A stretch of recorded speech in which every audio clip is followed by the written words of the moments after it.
con la carta de Primera de Pedro. Recordemos que el domingo pasado hicimos una introducción, estamos ya por el capítulo 3 de Primera de Pedro. Primera de Pedro 3. Y lo que hicimos la semana pasada fue focalizarnos. Dijimos que ningún deber cristiano no se puede llevar a cabo como un fin en sí mismo. Ningún deber cristiano, de lo que estuvimos viendo desde el capítulo 2, versículo 11, hasta ahora el capítulo 3, no puede llevarse a cabo como un fin en sí mismo, sino que tiene como objetivo agradar a aquel que es mi Señor, el que me salvó, el que me libertó de mis pecados y me trasladó al reino de su Hijo amado. Debemos de hacer una aclaración, que cuando decimos que lo hacemos para agradar al Señor, no es que estamos buscando el favor de Dios o que nos ame más. No es eso lo que estamos diciendo. Lo hacemos por gratitud a Él. Si nosotros hacemos alguno de estos deberes cristianos para buscar el favor de Dios o para que Dios nos ame más, entonces eso se convierte en legalismo. Tenemos que entender que Dios no nos va a amar más o menos si cumplimos estos deberes. Dice Primera de Juan, que habíamos leído la semana pasada, Primera de Juan 3:1, dice: mirad cuál amor nos ha dado el Padre para que seamos llamados hijos de Dios. Por esto el mundo no nos conoce, porque no le conoció a Él. Cuando Juan acá decía, mirad cuál amor nos ha dado el Padre, es que nosotros debemos ver en los capítulos anteriores, debemos ver cuánto amor Dios derramó para que nosotros podamos restaurar esa relación que se había perdido por el pecado. No había y no hay obra alguna que pueda ganar el favor de Dios. No había obra alguna que nosotros podíamos hacer, y no va a haber obra alguna para ganar el favor de Dios. Todo lo que nosotros tenemos es por pura gracia. Entonces, para cumplir este deber y todos los demás, debemos hacerlo con un corazón que piensa en la obra maravillosa de Dios que es en Cristo Jesús. Así es como debemos cumplir estos deberes. Por eso, decíamos la semana pasada también, no es tampoco para autogratificarnos, porque muchas veces habíamos dicho la semana pasada que todos estos deberes que debemos llevar a cabo muchas veces no va a traer una autogratificación. Veamos un pasaje más. Efesios 1:3. Fíjense, para que nosotros podamos ver la dimensión de las bendiciones de Dios. Dice: bendito sea el Dios y Padre de nuestro Señor Jesucristo, que nos bendijo con todas las bendiciones espirituales en los lugares celestiales en Cristo. Nosotros, por Cristo y en Cristo, somos bendecidos por Dios. Cristo es nuestro mayor tesoro. En Cristo fuimos bendecidos.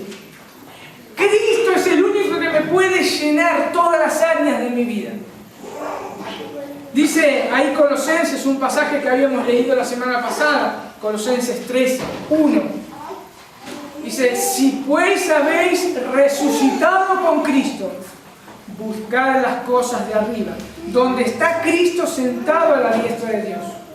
Poned la mira en las cosas de arriba, no en las de la tierra, porque habéis muerto y vuestra vida está escondida con Cristo en Dios.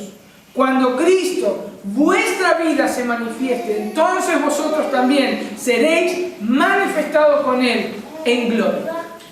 Haced morir pues lo terrenal en vosotros: fornicación, impurezas, pasiones desordenadas, malos deseos, avaricias, que es idolatría. Mi mirada, decíamos la semana pasada, mi mirada debe estar centrada en los cielos, donde Cristo está sentado a la diestra del Padre. Cristo fue por el Padre que le dio un nombre sobre todo nombre. Él es el Rey de Reyes y Señor de Señores. Mi mirada debe estar centrada siempre en Cristo Jesús. Otra de las cosas que vimos también la semana pasada es que en primer lugar nosotros somos cristianos. Nuestra identidad es ser cristiano. Mi identidad nadie la puede quitar. Decíamos que podemos dejar de ser esposos, podemos dejar de ser empleados, hijos, profesionales, estudiantes, lo que fuere, el título que tengamos. Eso no es nuestra identidad.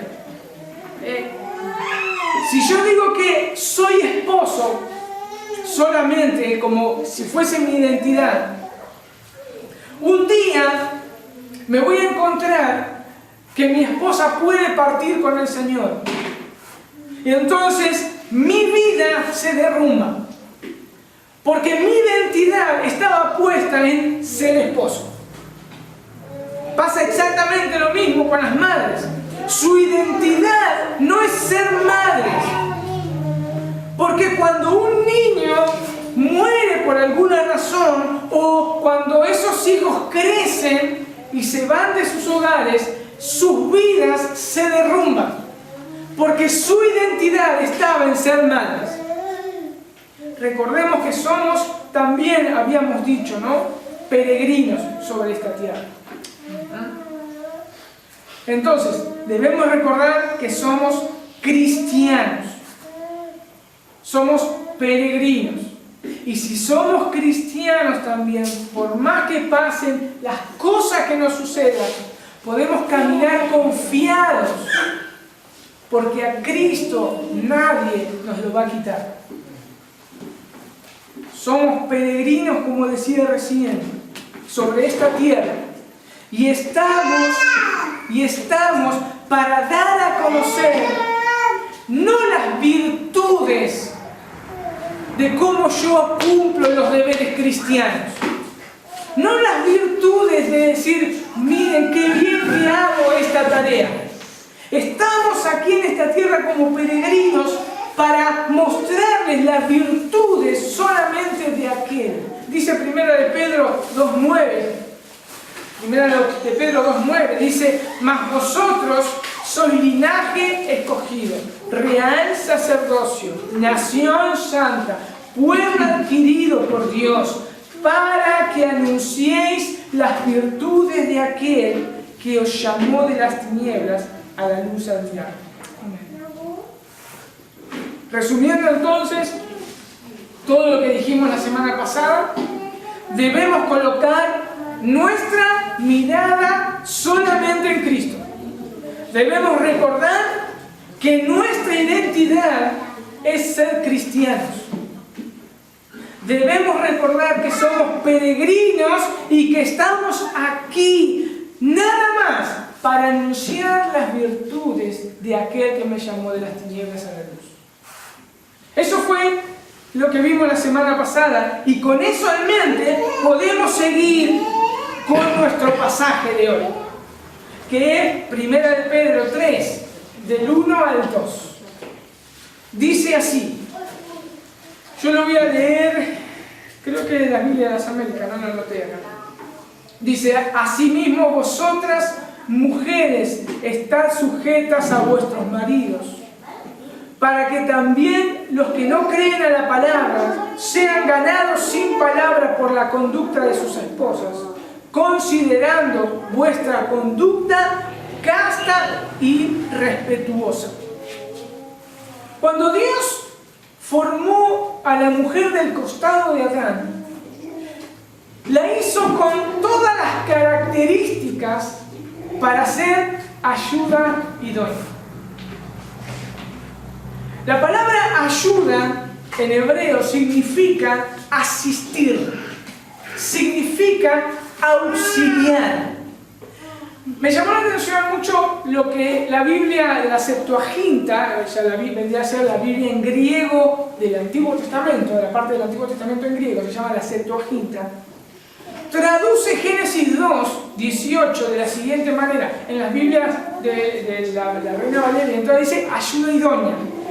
Y la versión, la Septuaginta, dice hagámosle auxiliador conforme a él. Hagámosle auxiliador conforme a él. Y si nosotros lo podemos saber, esta es una de las características de Dios, quien es nuestra suprema fuente de ayuda. Él está siempre atento para asistir al auxilio para sus hijos.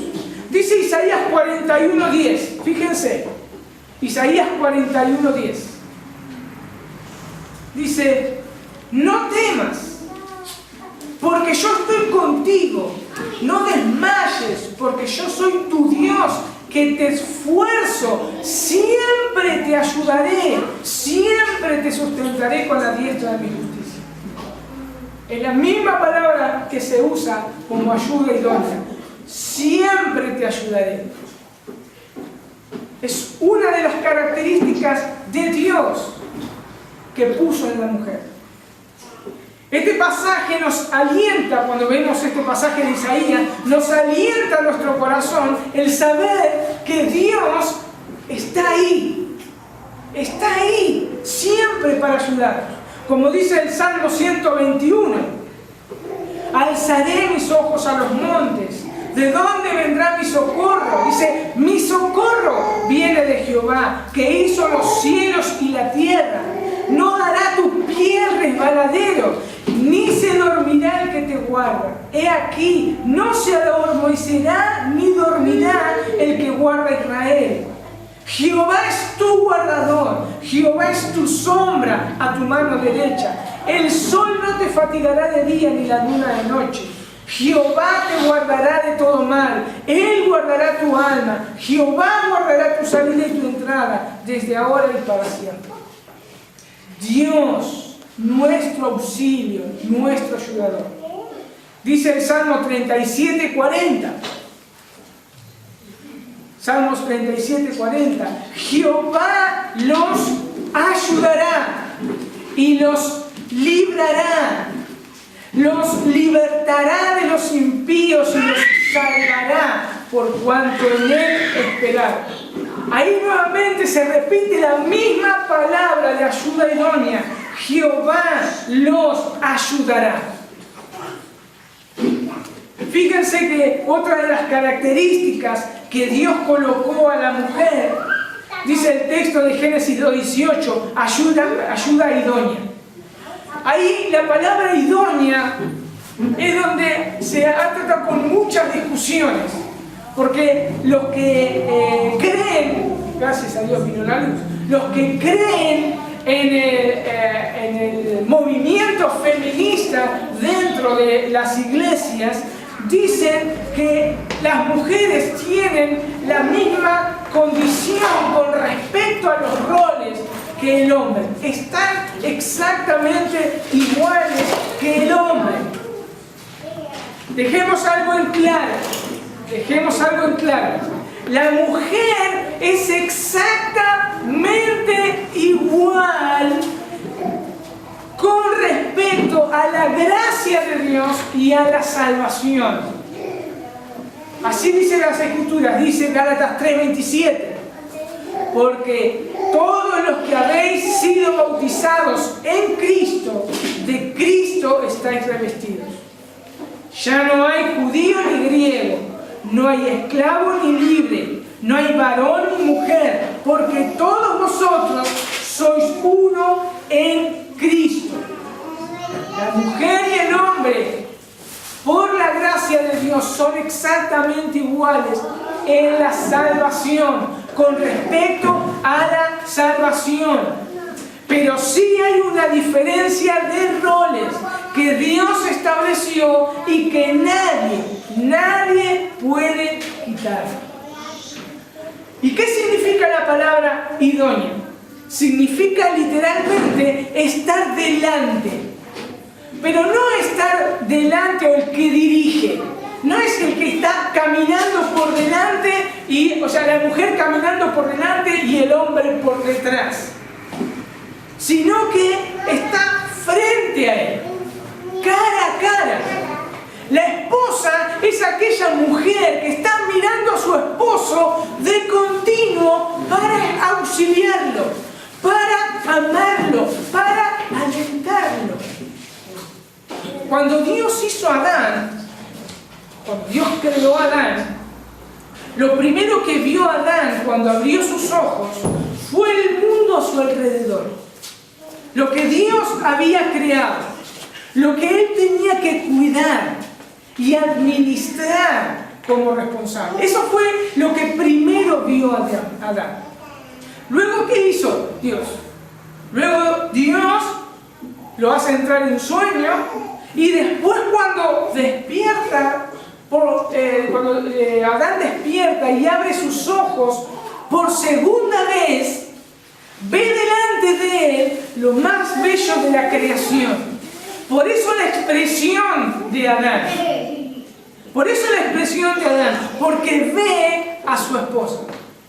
Entonces, Adán, cuando es criado por primera vez, lo primero que ve es la creación. La segunda vez, cuando entra en sueño y ve otra vez, ve a su esposa. Pero la mujer, cuando es creada, cuando abre por primera vez sus ojos, solo vio lo que estaba delante de ella. No vio el mundo. No vio lo creado. No vio su hogar. No vio sus hijos. Vio a su esposo. Porque Dios la colocó delante de sus ojos. Dios la formó para que esté delante de él, frente a Adán, mirándole y viendo qué necesita. Estaba allí como su auxilio, su compañera. Así era lo que Dios había formado. Pero obviamente por causa del pecado todo se distorsionó. Todo se distorsionó.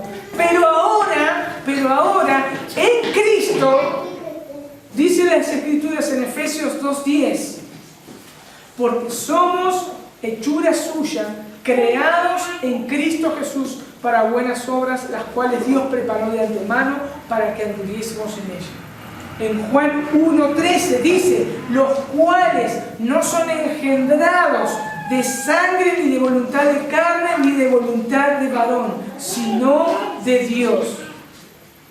Somos una nueva creación.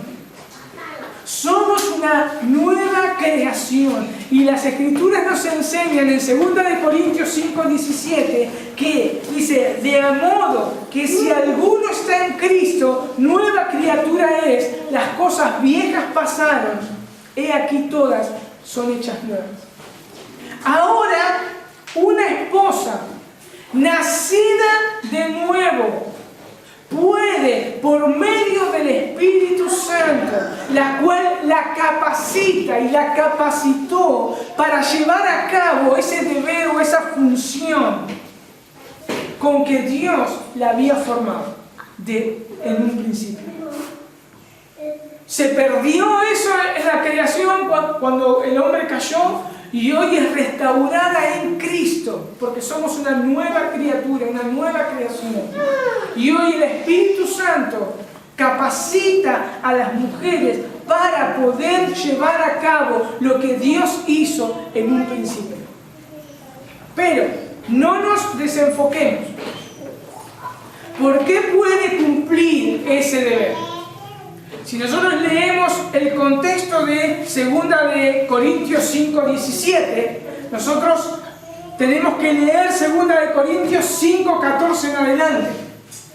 Dice, pues el amor de Cristo nos apremia, habiendo llegado a esta conclusión, que uno murió por todos, por consiguiente todos murieron.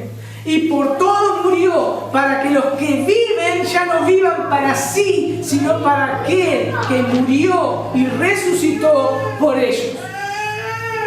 Una esposa cristiana, por la gracia de Dios, que entendió que Cristo perdonó sus pecados, que en Cristo obtenemos salvación, que tenemos su amor, que puedan entender su misericordia, porque es Dios que la sostiene con el poder de su fuerza, puede cumplir ahora como nueva creación el rol que Dios hizo desde un principio. Pueden ser esposas del esposo que le toque. No importa que sea cristiano o no cristiano. Están capacitadas porque son nueva creación. Lo que le está sucediendo es que ella está cautivada por el amor de Dios. Por eso puede llevar a cabo su función, su rol.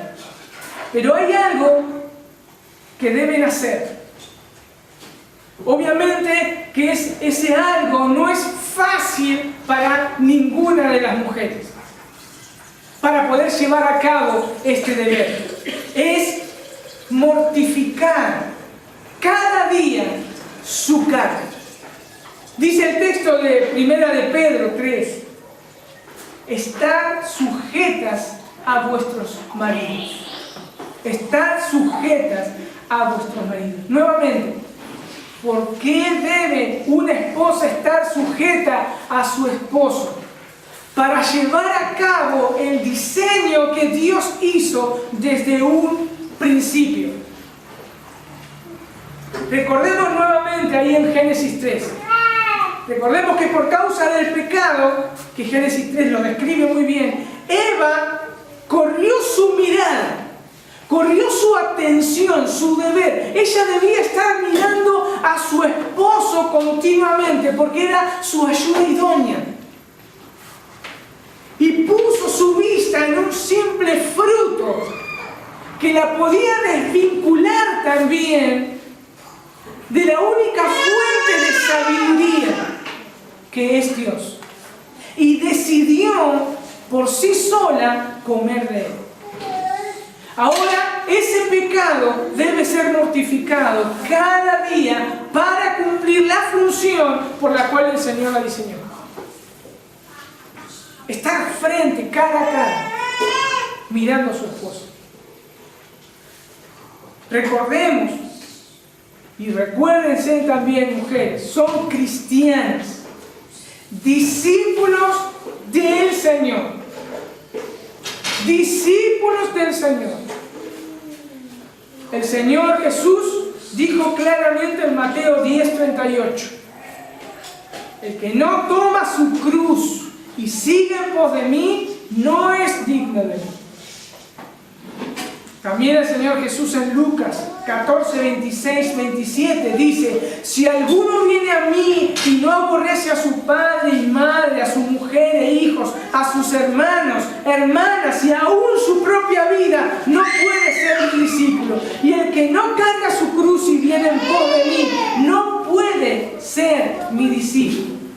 La cruz es nuestra única salida para mortificar nuestro pecado, nuestros deseos que se interponen a la voluntad de Dios. Es la cruz la que deben ir todos los días para mortificar su pecado. Cuando nosotros leemos ahí el texto, están sujetas a vuestros maridos, no es sujetarse porque se tengan que sujetar nomás. No es porque simplemente es un mandato. Se sujetan a sus esposos porque sus corazones están cautivados por el Evangelio. Dios determinó por su soberana voluntad restaurar su relación con nosotros.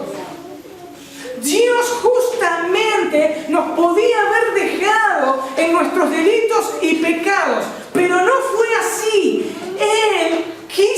salvarnos y nos dio a su Hijo, y su Hijo absorbió en su cuerpo la ira de Dios que debía ser desatada sobre mí, para que yo pueda hoy disfrutar una relación personal e íntima con Él. Eso es lo que lleva a una esposa a sujetarse a su esposo. Un corazón cautivado por el Evangelio. No importa el marido que tengan, no importa. Dios las hizo para representar una parte de su carácter. Ese carácter auxiliador, el de estar acompañando, apoyando, alentando, mirándole continuamente para decirle en los momentos oportunos, con palabras dulces como la hace el Señor: estoy aquí para ayudarte, no estás solo. Pero tiene que morir todos los días a todo aquello que se levanta contra la voluntad de Dios.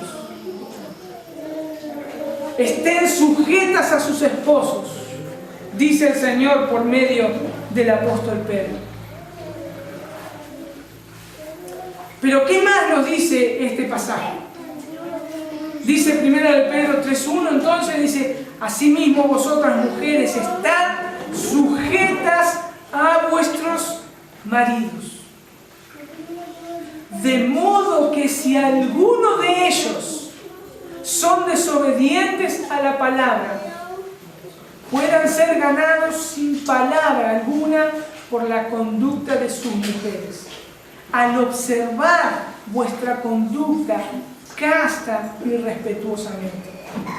Nuevamente, debemos recordar lo que esta misma carta nos dice, y lo podemos leer en 1 de Pedro 2:9.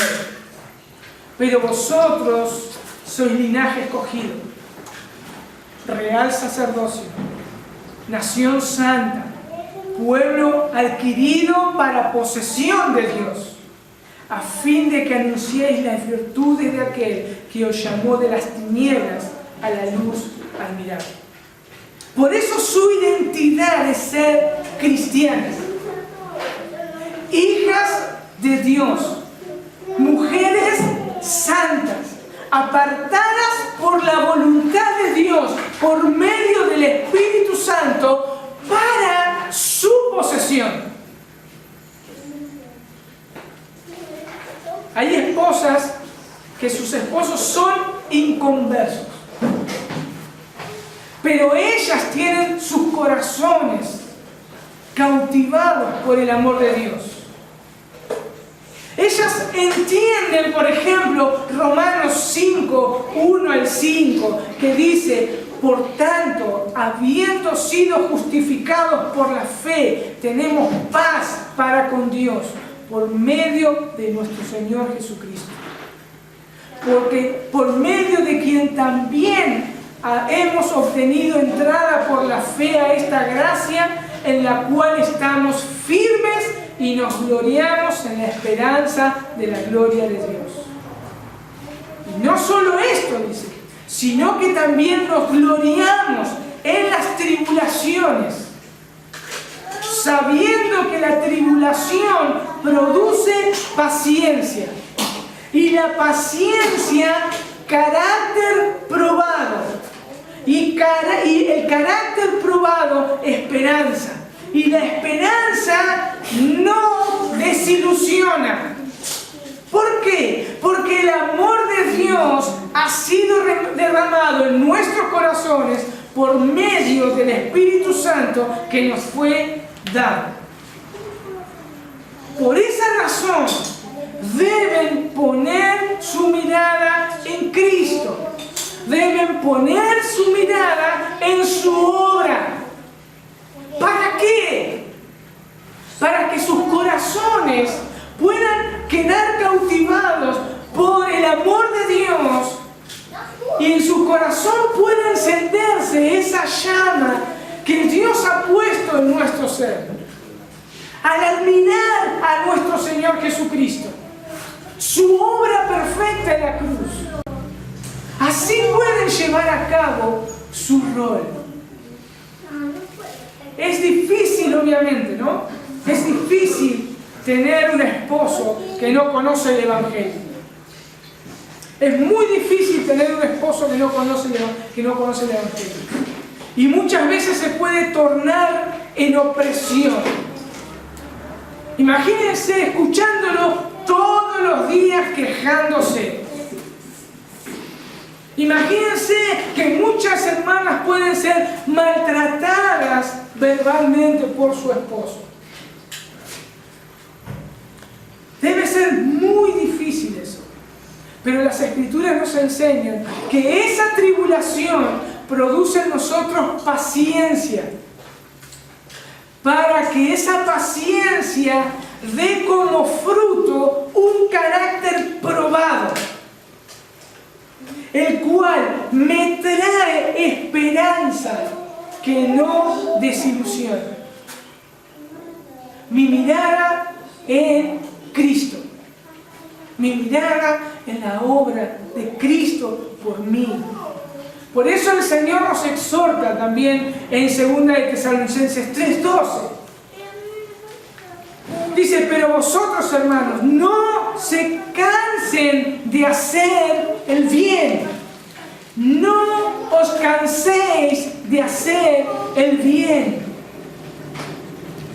Por eso, hermanas, tengan misericordia de sus esposos que no conocen el Evangelio.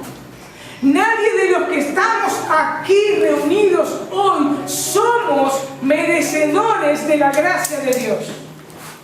Nadie de los que estamos acá sentados tenemos el derecho de reclamarle a Dios que nos perdone.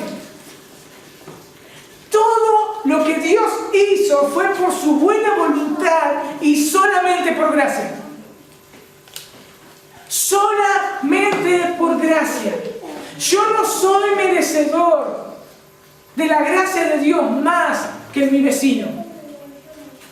Las esposas que tienen maridos inconversos no son más merecedoras del perdón de Dios que sus esposos. Todo lo que recibieron y lo que reciben es por pura gracia de Dios, para que Él se lleve toda la gloria y todo el honor. Por eso debemos pensar y deben pensar cada día, y que en su corazón se impregne 2 de Tesalonicenses 3:13, no se cansen de hacer el bien.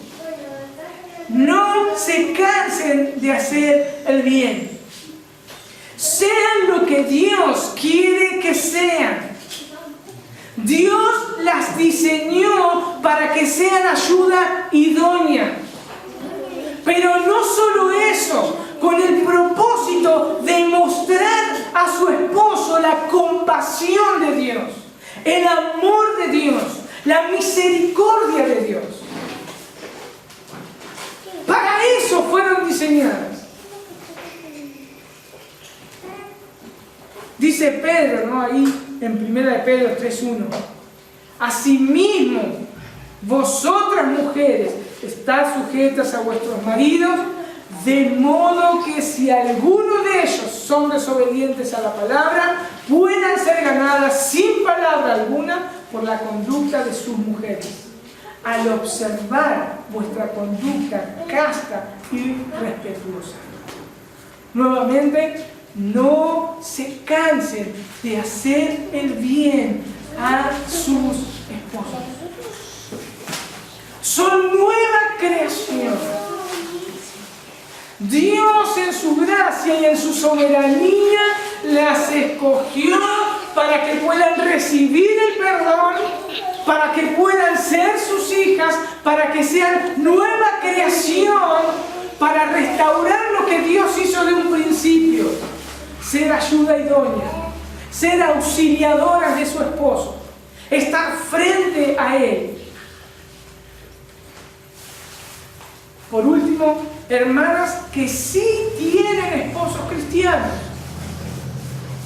recuerden que están casadas con hombres pecadores redimidos por la preciosa sangre de Cristo, pero siguen siendo pecadores luchando con su propio pecado. Muchas veces lo oirán quejarse, muchas veces verán que pierden el coraje para guiar a su familia. Muchas veces van a venir desanimados, desalentados, enojados. Muchas veces van a estar viéndolo con cara amarga. Pero es que tienen que luchar con su propio pecado. Asimismo, la palabra de Dios enseña, a ellos también deben sujetarse.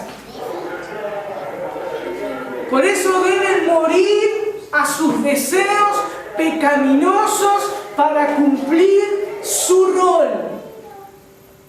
La cruz, como decía recién. La cruz.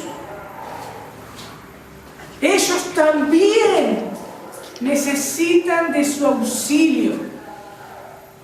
Ellos también necesitan del aliento, de su amor necesitan.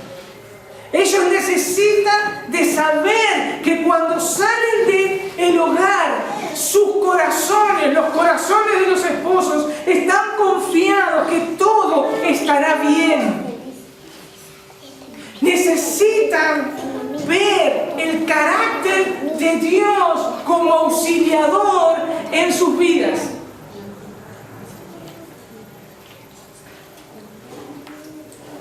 Obviamente que esta tarea solo se puede llevar a cabo yendo a la cruz para mortificar su egoísmo, para mortificar su autosuficiencia. También todo esto se debe llevar a cabo. Todos los días deben meditar en la obra de Cristo y de su gran amor, para que sus corazones se enciendan de pasión. No pueden llevar a cabo la tarea de esposas si no piensan continuamente en la obra que Dios hizo en Cristo Jesús. Cuando empiezan a ver la obra que hizo por ustedes, Cristo, su corazón se enciende de una pasión por Él. Y tampoco se puede hacer si todos los días no van en constante oración pidiéndole sabiduría a Dios.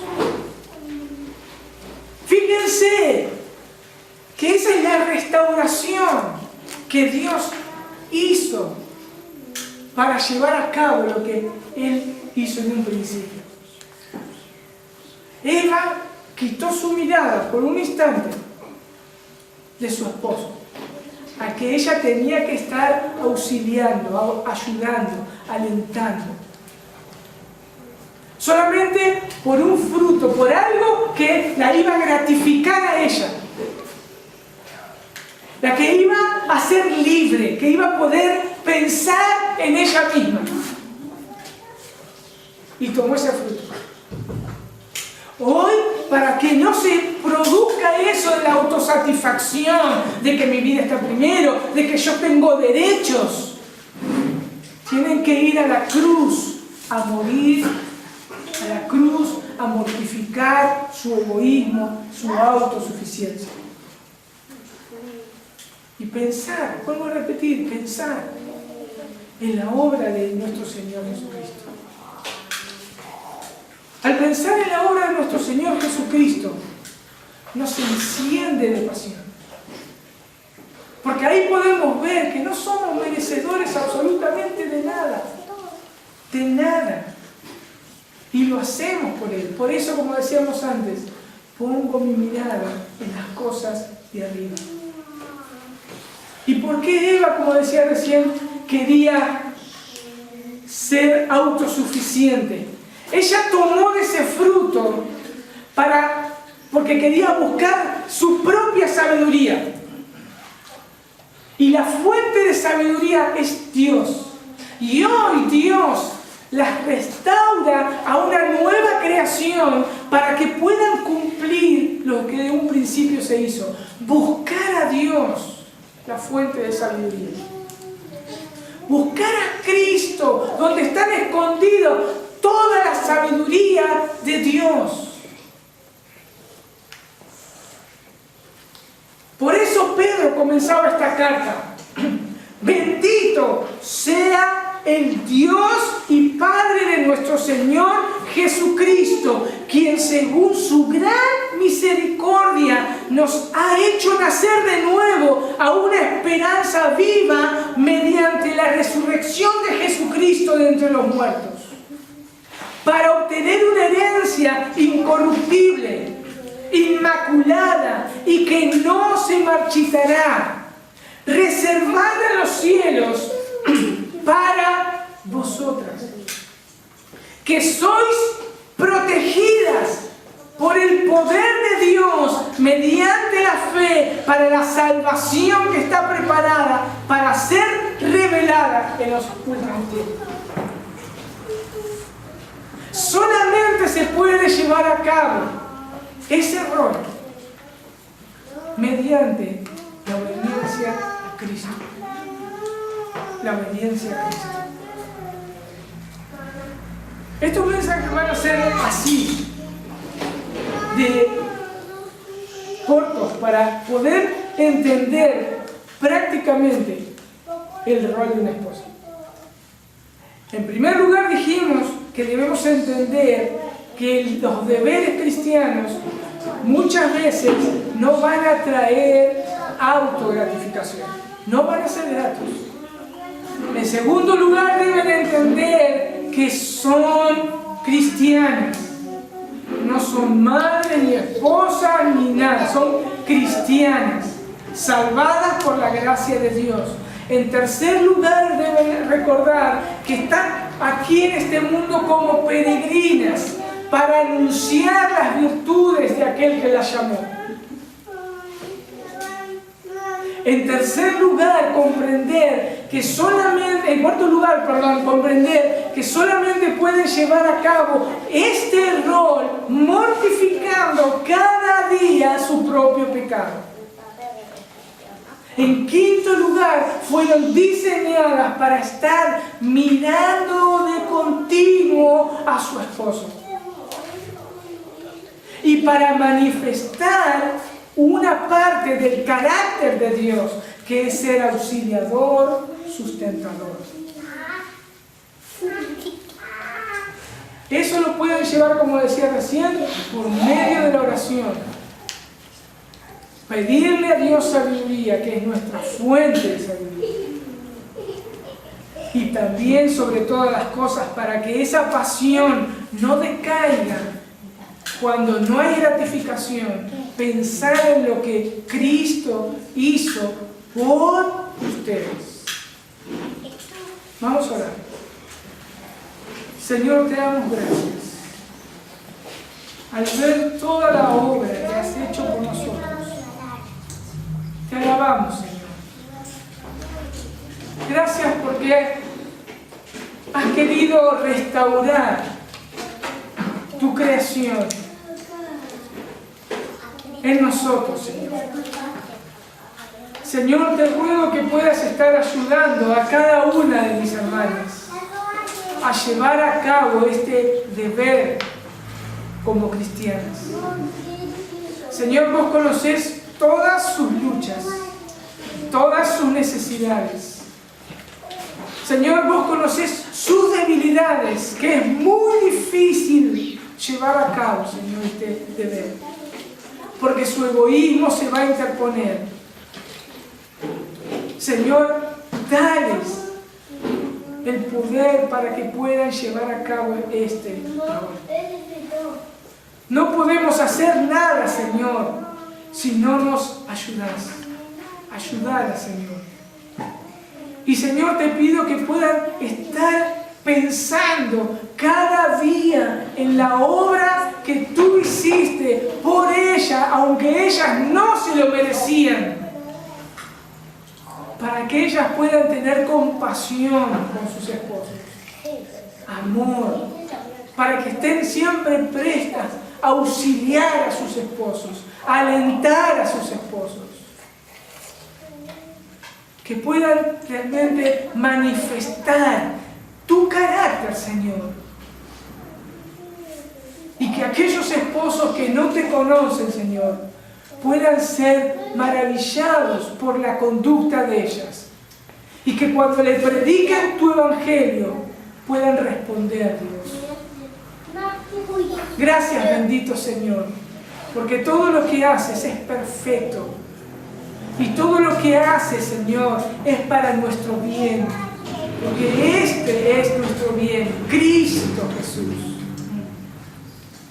Te exaltamos, Señor, en el nombre de Jesús. Amén.